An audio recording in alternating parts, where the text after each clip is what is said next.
You don't need Donald Trump to be at a debate to have a show there, right? So, I mean, it was complete train wreck. I thought that there was so much theatrics on the stage, and some of that is intentional. I'm not sure what any of them are running for. Burgum, I think his name is, seemed like a bored rich guy who said, you know what, I got nothing better to do. Ramaswamy certainly, I think, was the dominant figure in the debate, but he took up the most airtime. It sort of felt like he was the snappy podcast host, and it was his podcast, and everybody else was his guest. Let's break down the media spin from the first debate with Fox News contributor and columnist for The Messenger, Joe Concha. Joe, not surprising that the mainstream media is bashing Republicans. Yeah. That happens on a day that ends in Y. But what do you make of those specific attacks that you just heard? It's 31 flavors of stupid. It's hard to tell what we just watched from what you see on The View every day. It's just to be as provocative as possible.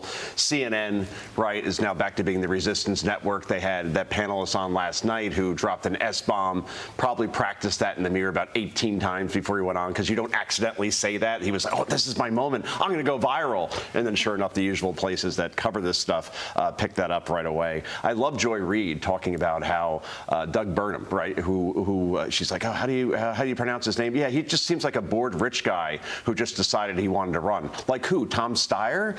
Who's point. Tom Steyer? Yeah. Oh, Joe Biden's at his house in point. Lake Tahoe right now, the bored billionaire as well. So it's just so predictable because it's on a personal level. Yeah, it was right? a lot of personal vitriol. Precisely. Went, usually reserved for the former president who wasn't even on stage last night. So I was wondering why the personal attacks. Because they have R's next to their names. Yeah. So they're echoing the White House. These are all extreme MAGA people that are up there. And I didn't see much analysis around the issues that matter to people in this country. You look at Gallup, what are the most important issues facing this country? It's economy, it's crime, it's immigration / the border, it's education, it's trust in government. And if we actually saw analysis of that, they would have to make those issues a referendum on the person currently in the White House named Joe Biden and his performance over the last 2.5 years' time. Well, the person who people say ran the White House in the absence of the actual president is one Ron Klain, was the chief of staff. Here's what he thought about how last night went. Okay.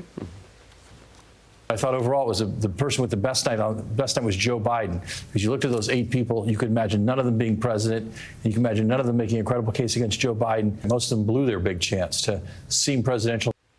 Look, you knew he was going to say that, but to the point he just made that he's presidential. Has he seen his former boss lately if he wants to talk about seeming presidential, Joe?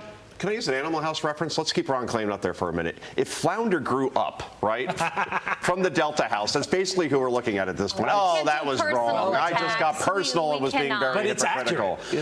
Here, I just can't get Flounder out of my head. No. Here's the point, though. When he talks about how Biden had the win last night, talk about practicing something in the mirror, because he's going to say that no matter what he saw in this case. The bottom line is that 18% of this country, per Gallup, thinks they're satisfied with the direction of this country.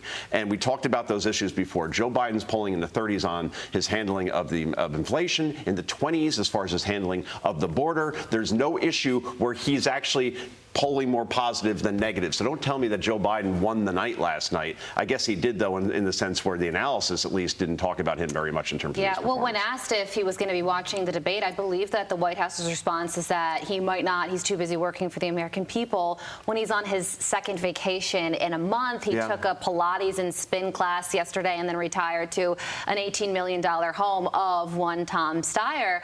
And I thought that the first question that was asked during the debate, when Martha brought up Oliver Anthony's song, Richmond, north of Richmond, was a really good place to start. And it does go to show exactly what the song is about when you think of Joe Biden and the Biden family and how they became, how Joe Biden talks about all the time, how he was the poorest member of Congress. And now look at him living large. I wonder how that happened. So I may be writing a book that's coming out this fall called Not Your Daddy's Donkeys. And it's all about how the Democratic Party has gone from being the party for the little guy, for the working man and woman, to the party of elites. And the president's actions over the past month in terms of being on a beach 5,000 5,000 miles away from Maui, not visiting that horrible, horrible zone as far as families, whole families being incinerated. You're looking at a death toll well into the hundreds, and there he is at his beach house, then going to Lake Tahoe at that house that we mentioned right now. That's where the Democratic Party is at this point. It's appealing more to the elites than to the common people out there, and that's why that song is resonating so much, and that's why Republicans need to hammer that home and debate after Such a contrast between people who want to restore America to greatness on the one hand and a president who's taking a spin class while America spins in a downward spiral. American people decide. Joe Concha, I was pretty proud of that, and that leads to this. I'm Steve Doocy. I'm Brian Kilmeade. And I'm Ainsley Earhart. And click here to subscribe to the Fox News YouTube page to catch our hottest interviews and most compelling analysis.